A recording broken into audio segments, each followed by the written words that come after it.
நாடாளுமன்ற பொதுத் தேர்தல்,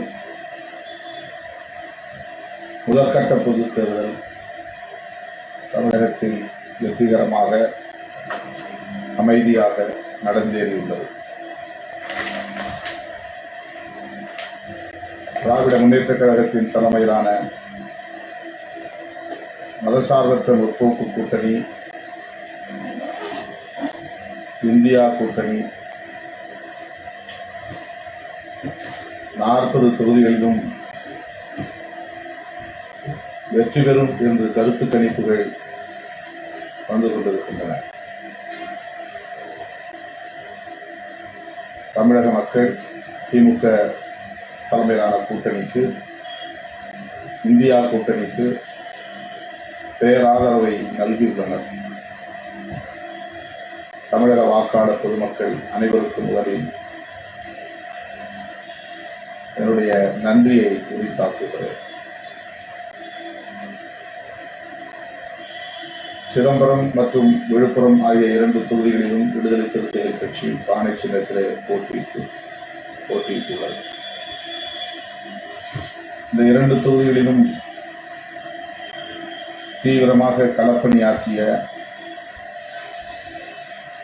என் உயிரின் உயிரான விடுதலை சிறுத்தைகள் அனைவருக்கும் என்னுடைய நெஞ்சார்ந்த நன்றியை உரித்தாக்குகிறேன். தனித்தனியே ஒவ்வொருவருடைய பெயரையும் உச்சரித்து எனது நன்றியை வெளிப்படுத்த விரும்புகிறேன். நேரம் இடம் தரவில்லை. மேலிட பொறுப்பாளர்கள், சட்டமன்ற தொகுதிகளுக்கான ஒருங்கிணைப்பாளர்கள், ஒவ்வொரு சட்டமன்ற தொகுதிக்குள்ளேயும் களப்பணியாற்றிய குறுவட்ட பொறுப்பாளர்கள், அவர்களின் வழிகாட்டுதலின்படி களப்பணியாற்றிய கட்சியின் முன்னணி தோழர்கள், ஒன்றிய நகர பேரூர் நிர்வாகிகள், முகாம் நிர்வாகிகள் அனைவருக்கும் எனது நெஞ்சார்ந்த நன்றி. அதேபோல பிற மாவட்டங்களில் இருந்தும் வருகை தந்து நாள் கணக்கில், வாரக்கணக்கில், மாதக்கணக்கில் பணியாற்றிய அனைத்து தோழர்களுக்கும், விடுதலை சிறுத்தைகளின் முன்னணி பொறுப்பாளர்கள் யாவருக்கும் எனது மனம் நிறைந்த நன்றியை உரித்தாக்குகிறேன். கொளுத்தும் வெயிலிலும் ஊர் ஊராய், வீடு வீடாய் சுவர்களை பிடித்து பானை சின்னங்களை வரைந்த ஓவியரணி தோழர்களுக்கும், அவர்களை ஒருங்கிணைத்து பணியாற்றிய கட்சியின் முன்னணி பொறுப்பாளர்களுக்கும் எனது சிறப்பான நன்றியை உரித்தாக்குகிறேன்.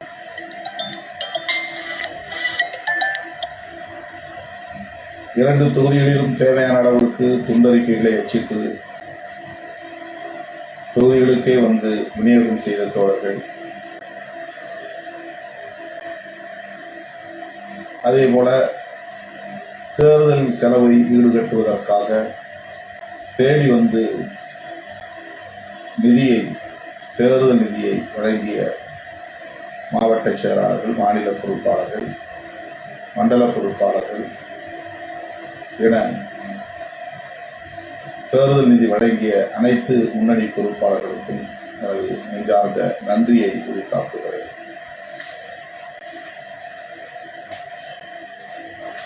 அடுத்து நாளை நான் நேரலையில் உரையாற்றுகிற போது கட்சியின் முன்னணி பொறுப்பாளர்கள் அனைவரையும் பெயர்களை உச்சரித்து நன்றி சொல்ல கடமைப்பட்டிருக்கிறேன். தற்போது நமக்காக நமது தொகுதிகளில் வந்து பணியாற்றிய தோழமை கட்சி தலைவர்கள், அமைப்பு தலைவர்கள் ஆகியோருக்கு நான் குறிப்பான நன்றியை சொல்ல கடமைப்பட்டிருக்கிறேன். சிதம்பரம் மற்றும் விழுப்புரம் ஆகிய தொகுதிகளில் தேர்தல் பரப்புரையில் ஈடுபட்டு வாக்கு சேகரித்த மாண்புமிகு முதல்வர், கூட்டணியின் தலைவர் அண்ணன் தளபதி மு.க. ஸ்டாலின் அவர்களுக்கு எனது மனம் நிறைந்த நன்றி. திருமாவளவன் என்கிற சிறுத்தை வெல்லுவதற்கு 2 சிங்கங்களை களத்தில் இறக்கியிருக்கிறேன் என்று அவர் சிதம்பரம் பொதுக்கூட்டத்தில் ஆற்றிய உரை திராவிட முன்னேற்றக் கழகத்தின் தொண்டர்களின் நெஞ்சத்தில் ஆழப்பதிந்த வாசகங்களாகும். ஒருபுறம் மாண்புமிகு அமைச்சர் அண்ணன் MRK பன்னீர்செல்வம் அவர்களும், இன்னொரு புறம் அரியலூர் அரிமா அமைச்சர் சிவசங்கர் அவர்களும் எனது வெற்றிக்காக களப்பணி ஆற்றுகிறார்கள் என்பதைத்தான் அவர் கவிநயத்தோடு அனைவரின் கவனத்தையும் கவரும் வகையிலே பதிவு செய்தார். ஆகவே மாண்புமிகு முதல்வர் அவர்களுக்கு நான் நன்றி சொல்லும் அதே வேளையில் களப்பணி ஆற்றிய மாண்புமிகு அமைச்சர் பெருமக்கள் அண்ணன் MRK பன்னீர்செல்வம் அவர்களுக்கும் அண்ணன் SS சிவசங்கர் அவர்களுக்கும் எனது மனம் நிறைந்த நன்றியை உரித்தாக்குகிறது. அதேபோல இளைஞர் நலன் மற்றும் விளையாட்டுத்துறை அமைச்சர் மாண்புமிகு அன்பு இளவல் உதயநிதி அவர்கள் ஜெயங்கொண்டம், காட்டுமன்னார்குடி, சிதம்பரம் ஆகிய 3 இடங்களில் வாகனத்தில் இருந்தவாறே பல்லாயிரக்கணக்கான பொதுமக்கள் சூழ அவர் ஆற்றிய பரப்புரை திராவிட முன்னேற்றக் கழகம் போட்டியிடக்கூடிய 22 தொகுதிகளை காட்டிலும் விடுதலை சிறுத்தைகள் போட்டியிடுகிற இந்த 2 தொகுதிகளின் வெற்றி மிகவும் முக்கியத்துவம் வாய்ந்தது அவர் குறிப்பிட்ட அந்த கருத்துரை திராவிட முன்னேற்றக் கழகத்தின் இளைஞர்களை வெகுவாக ஈர்த்தது, களப்பணி ஆற்ற உந்துதல் அளித்தது. ஆக 2 நாட்கள் தொடர்ந்து அவர் சிதம்பரம் தொகுதியிலே இருந்து வாக்கு சேகரித்த இந்த களப்பணி என்றென்றும் நினைவில் நிற்கக்கூடியதாகும். அவருக்கும் எனது சிறப்பான நன்றியை உரித்தாக்குகிறேன். அவரை தொடர்ந்து மக்கள் நீதி மையத்தின் நிறுவனர், தலைவர், நடிகர், உலகநாயகன் கமல்ஹாசன் அவர்கள் சிதம்பரம் தொகுதியிலே 2 இடங்களில் வாக்கு சேகரித்தார். சிதம்பரம் நகரத்திலும் கடலூருக்கு திரும்புகிற வழியில் முட்லூர் பகுதியிலும் அவர் ஆற்றிய உரை மிகவும் முக்கியத்துவம் வாய்ந்தது. பல்லாயிரக்கணக்கானவர்கள் திரண்டிருந்த கூட்டத்தில் விடுதலை சிறுத்தைகளை ஏன் ஆதரிக்கிறேன், குறிப்பாக திருமாவளவனை ஏன் ஆதரிக்கிறேன் என்பதை அவர் விளக்கி பேசிய அந்த உரை கட்சிக்கு அப்பாற்பட்ட மக்களிடையே மிக ஆழமான கருத்தாக பதிந்தது என்றால் மிகையாகாது.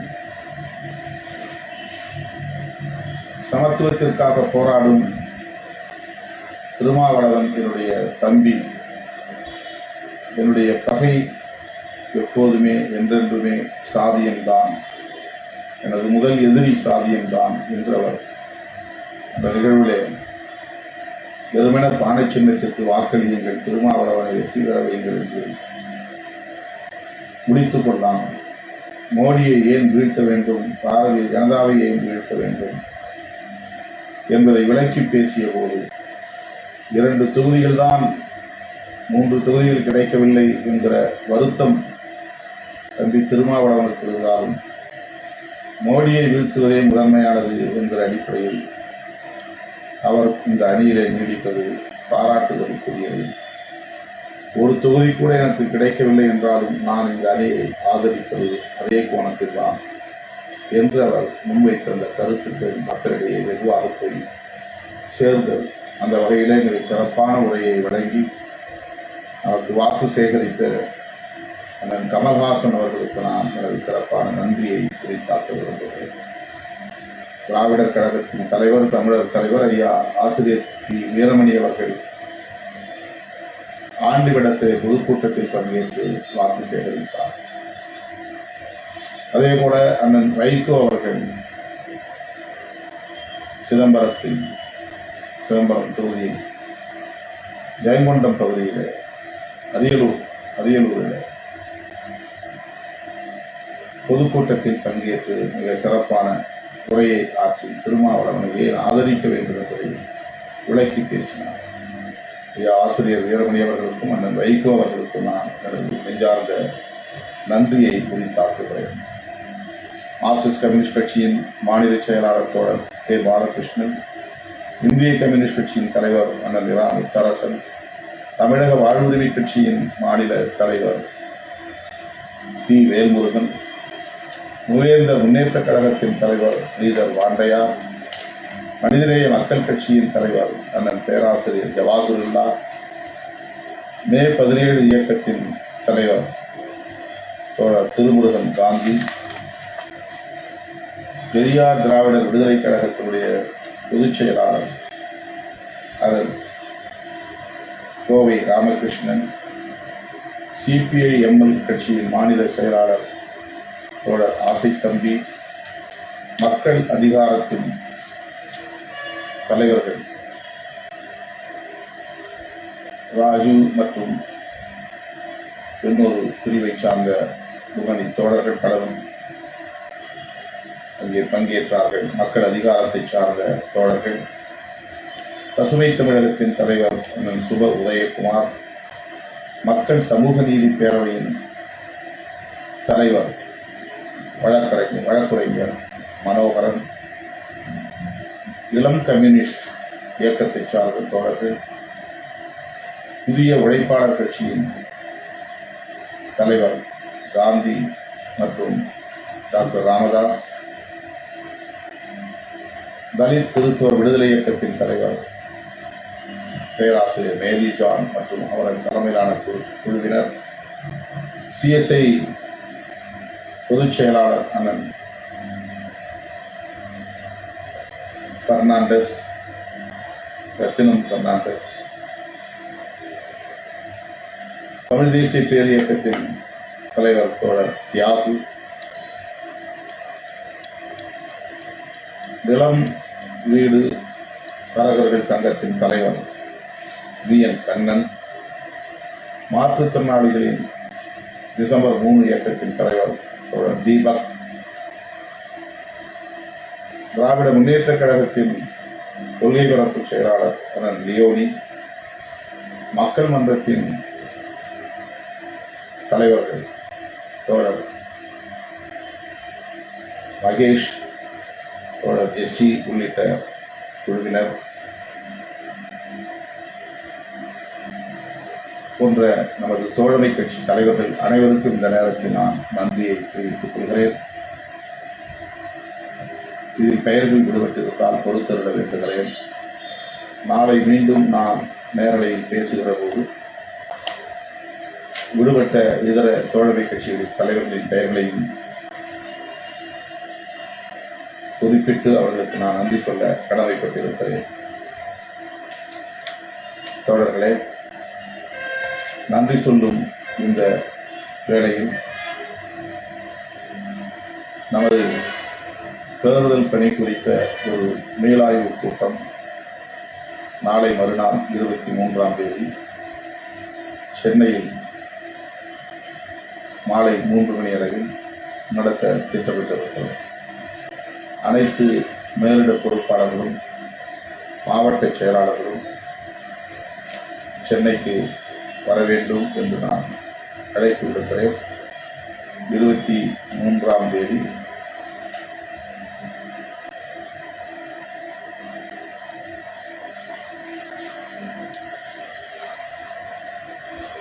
ஏப்ரல் 23 அல்லது 24 மன்னிக்கணும், 24ஆம் தேதி மன்னிக்க வேண்டும். 24ஆம் தேதி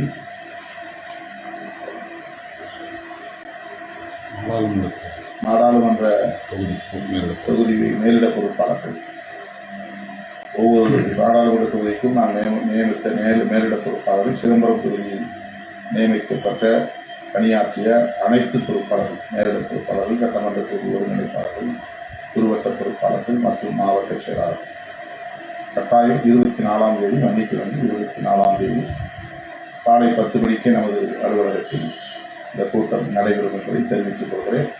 மற்றவை நேரம். நன்றி, வணக்கம்.